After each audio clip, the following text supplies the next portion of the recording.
Last year I went through and ranked all of the bosses to Ys VIII Lacrimosa of Donna. Not only was it one of my favorite games in recent years, but it also had a lot of my favorite bosses in gaming, period. So since I recently finished streaming through all of Ys IX Monstrum Nox, I figured, why not do a ranking for these bosses as well? It'll mostly be the same approach as my last video, with just a few minor tweaks. After all, this game has less bosses compared to its predecessor, so I've decided to break down my ranking process based on 4 criteria: concept design, strategy, memorability, and fun factor. I will not be ranking these based on difficulty, but I will note that I was playing on hard mode for this one. Despite that, I often felt the difficulty was similar to Lacrimosa of Donna's normal mode. Dare I say slightly easier even. Also, because I'm ranking all 22 bosses, there will be spoilers.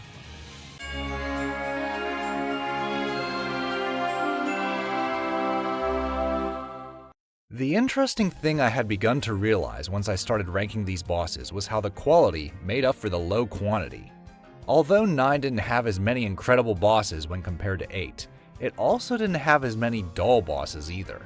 Still, someone had to get ranked at the bottom of the list, and Beelzebub ended up getting left with that slot. Out of all of the unique designs and familiar faces Monstrum Nox contained, this big green fly was the only boss that was hard to remember. I think it was because it was the second boss and I didn't feel like I was learning anything too new that spiced up the combat yet. I hadn't even got my first partner by this point. Most of the time, you're just clearing through the numerous maggots it drops before you can cause some serious damage. This is why Beelzebub comes in dead last.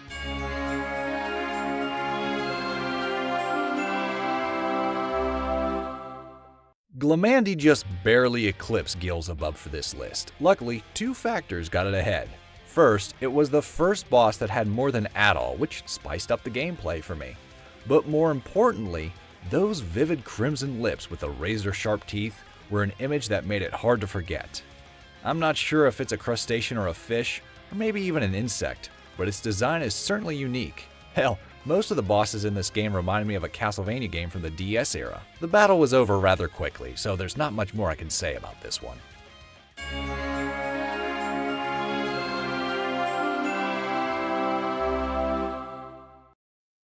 This was a very impressive first boss, all things considered.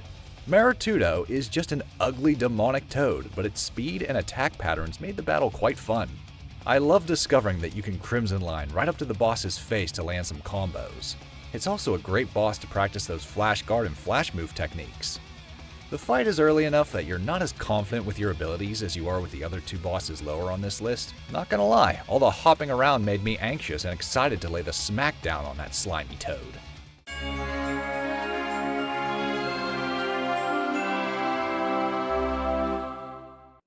Amidst all these gothic monstrosities, Monstrum Nox still had a stone giant sentinel boss that caught me off guard. I gotta say, the boss gets points for the one arm being a giant claymore, while the other is just an enormous arm cannon. The boss remains stationary in the center of the arena, but you'll want to keep your distance from the brutal range of its attacks. Mes Bellator has high defense and is a heavy hitter, and if that's not bad enough, it comes packed with a death laser.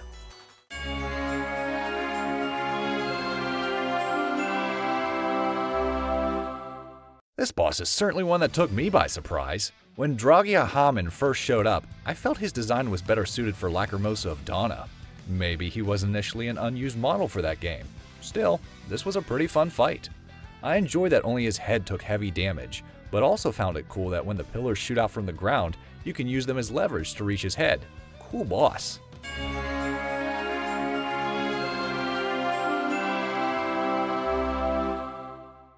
So a brief history of my experience with the Ys series. My first Ys was Ark of Nepishtim.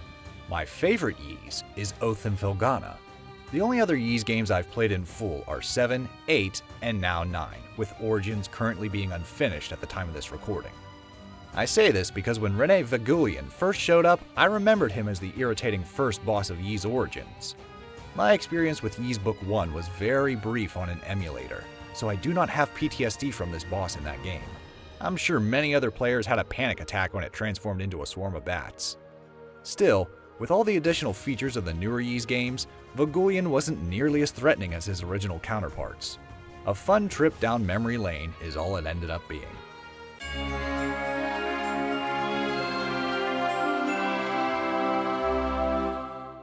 Oh wow, this boss has gotten itself a pair of new legs. Snazzy!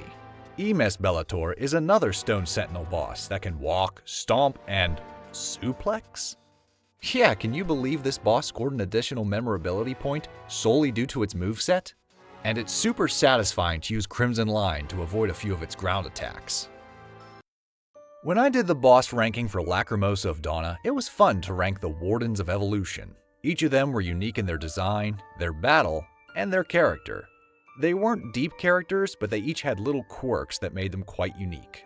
They also did a great job in building up the final battle. The Chimerals from Ys IX?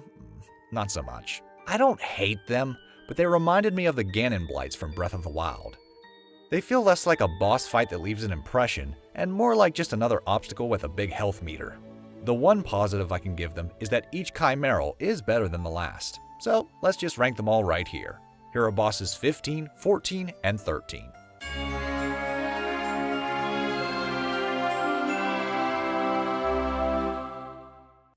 Chimeral Borden is a big golem monster, and the first of the Chimerals that Adol and company will encounter. Borden has an enormous axe, as well as a blaster that shoots lasers, and he's surprisingly quicker than he looks. Not as quick as our number 14 entry, though.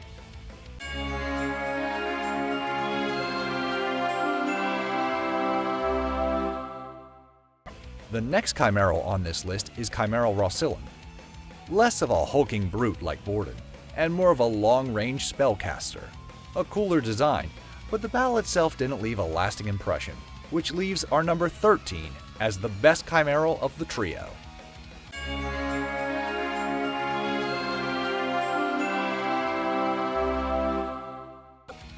Yep, the best of the Chimerals is Chimeral Chard III, definitely my favorite design of the three.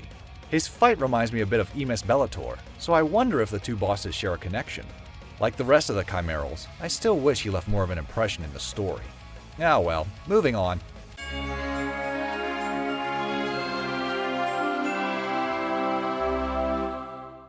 Now one thing that I was really banking on Monstrum Nox to pull off was a great execution of the multiple phase tower final battle, as seen in Ys VII and VIII. What I got instead was actually my least favorite version of this setup. The design is fantastic, a grotesque perversion of classic Ys imagery, like the two goddesses and the Black Pearl. The battle itself is a little too reliant on platforming, which is what robbed it of the top 10. The phase where you have to use Doll's Gift to find the correct spire, which you can only access by using Crimson Line on a small platform, yeah, that's not really my idea of a good time. Also, for Ys music, this theme surprisingly went in one ear and out the other. Maybe we should just be done with this kind of final battle.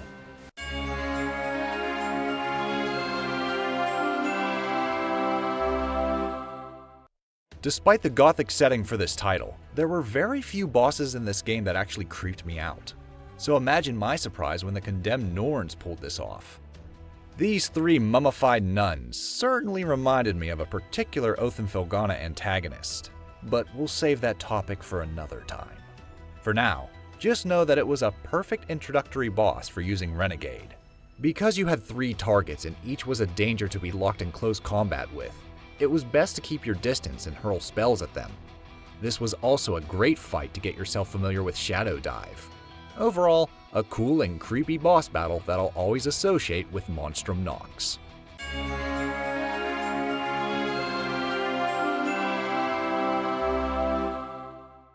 We've reached the top 10 bosses, and believe it or not, a spider boss has cracked the top 10. Yup, arachnophobia or not, I have to give credit to the incredible design of this boss, the pompous spider queen, Rigorania. It's actually a beautiful design. Rigorania towers over the monstrums with her ridiculously long legs. The first time I fought her, I was just chiseling away at her health at a very slow pace. What you're supposed to do is harness Doll's Gift to reveal which leg is vulnerable. It is very satisfying to pull this off and watch her come crashing down. A great boss all around.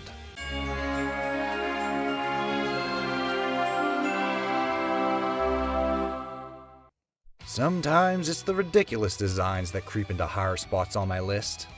Don't judge. Something fairly bizarre but still rather cool. The Ant Queen, King Sectocanum is one of those bosses. This grotesque insect has an entire arsenal shoved up his backside, and he's not afraid to use it. There's moments where you think you have him pinned to a corner, only to find out that he has a few troops that would gladly die in his stead. He may not be quick due to having such a large behind, but his attacks can pack a wallop at both close and long range. He also carries the iconic death laser, which is always fun to see, unless you're on the receiving end of it.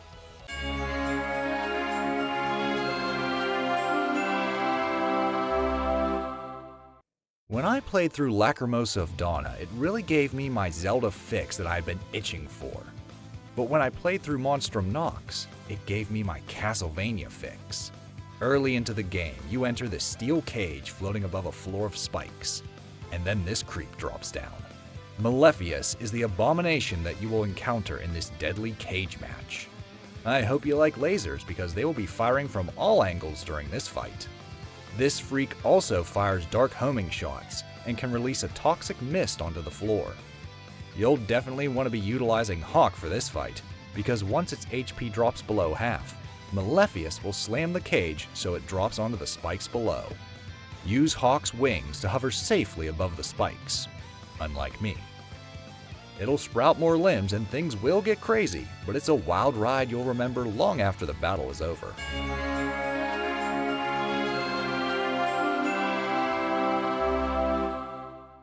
Looking back on the cast of characters for this game, I've come to the conclusion that with the exception of Donna, Monstrum Nox has the stronger cast of party members. Don't get me wrong, I love the others, but the Monstrums as a whole are a real hoot, with personal favorites being Anemona the doll and Credo the hawk.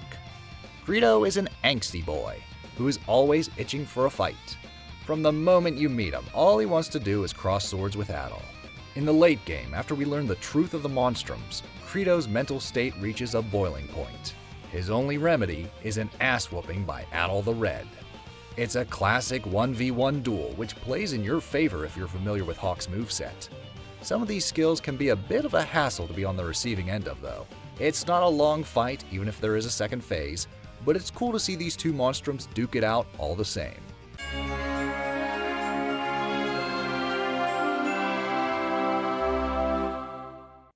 Similar to Lacrimosa of Donna, there are monster raids called Grimwald Nox. They're quite fun, but overall I found them easier than the raids of Ys VIII. I think most of this had to do with having the assistance of all the Monstrums instead of just your party of 3. So it didn't take much for me to S-rank all of them. My reward for doing this was one final Grimwald Nox containing this game's superboss, VIII. What a sick design. VIII is optional, which explains why this is by far the toughest battle in the game. Hell, this was the only boss to give me a game over. This fiend has a truckload of health, an arsenal of moves to keep you busy, and even the occasional Grimwald goon to get in your way. VIII is level 95, and that HP bar will barely budge throughout this fight. You'll want to get good at guarding, dodging, and memorizing this boss's beefy moveset. When I finally beat this Hail Mary of a boss, I was exhausted.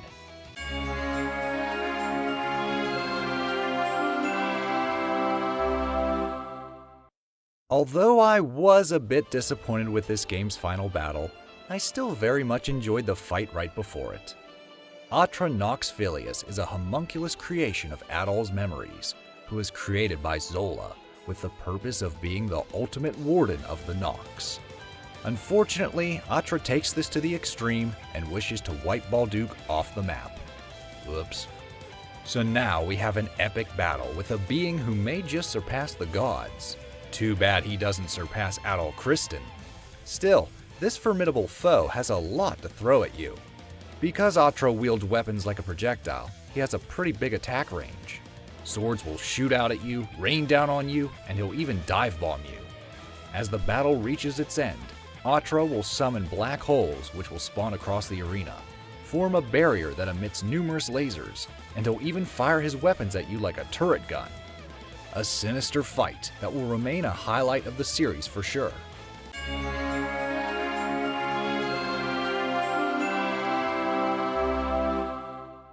Monstrum Nox uses nostalgia effectively by weaving it into the narrative in a clever manner. The story revolves around Adol's memories being sampled and used to create homunculi. Because of this, a handful of familiar faces from past games return here. One of my personal favorites occurs during Chapter 5. Amidst your efforts in recruiting the Monstrum Raging Bull, a powerful yet familiar roar pierces your ears. The source of this roar is what caused the Colosseum Bull to go on a rampage, and it's up to the Monstrums to get to the bottom of this. The culprit? None other than the badass primordial himself, Avaladragil. Avaladragil is sporting some new crystals which you'll need to shatter using Valkyrie Hammer. Otherwise, you're just slowly chipping away at his HP, and he's got his full arsenal on display during this fight, along with a few new tricks. Avaladragil is quick and powerful, and his fire-breathing techniques come out in full force for this fight. Just when you start getting the hang of things, Avaladragil shakes things up by engulfing itself in its own flames, a raging inferno of a boss and top tier all around. It was satisfying to take down this infernal dinosaur once more.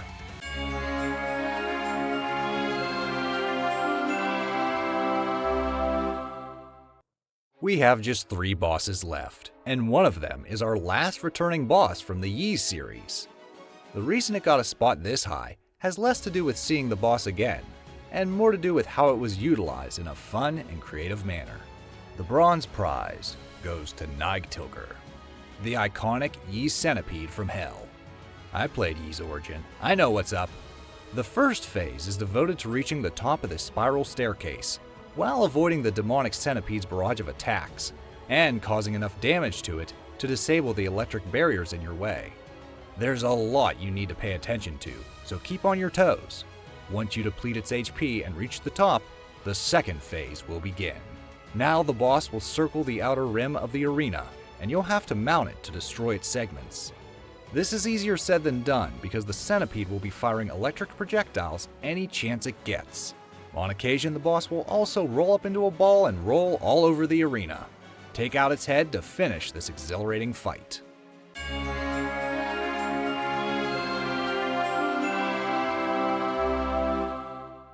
Deep in the volcanic depths of the Quarry Ruins, you'll find this large, slumbering dragon. Trigger the boss fight, and you'll discover it has a head on each end. This is the fiend Ostroflambe, who will frequently shake off a barrage of fireballs. Seriously, somebody call the Mario Brothers. Avoid its swipes and charges, then pick the head you find the least difficult to tango with. Once the boss reaches its last chunk of health, it will slam into the ground so hard, the entire arena will be encased in lava, save for a few floating platforms. You'll want to stay afloat on these platforms because the floor is lava for quite a while at this point. A badass boss all around that would have been number 1, if not for a particular showdown.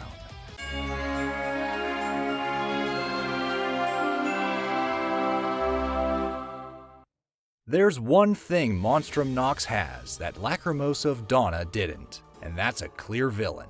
I'm talking about an ongoing shady bastard from the get-go, who becomes your primary opponent through the majority of the game. Master Shadowlord makes his suspicious appearance, and you can already tell not to trust this guy. You mean to tell me the Holy Knights are corrupt and are actually the bad guys? Oh no! He's smug, arrogant, has a tragic backstory. Hell, he's an all-around adequate villain. He has ties to characters like Credo and Aprilis, grants points based on characters' knowledge, and is just a simple prick you'd love to sock in the jaw. So when you finally take him on near the last third of the game, he exceeds adequacy and becomes the best boss of the game. Master and Commander Shadowlord is the mutated form he takes using alchemy, and it's an incredible design, revealing the monster Shadowlord has always been up to this point. Shadowlord will zip across the arena at lightning speed, firing projectiles in classic Ys fashion. His swordplay is lethal, and his downward stab unleashes a nasty shockwave. The moves themselves aren't that hard to flash guard or flash move against, but Shadowlord will switch up his tactics more often as the battle goes on. Sometimes he'll even feint one attack just to clip you with another. When he's near death, Shadowlord will charge up and unleash a lethal AoE that has a wide range. This fight gave me flashbacks of the epic sword fights from older Ys games, and it put the focus into what Ys combat is all about. The only thing I regret about this fight was not putting Credo in the party. Oh well, there's always time attack. So that's my list, and next up we're gonna do Ys X Nordics. But wait, you're probably wondering, where is the epilogue boss? To which I'd like to ask, what epilogue boss?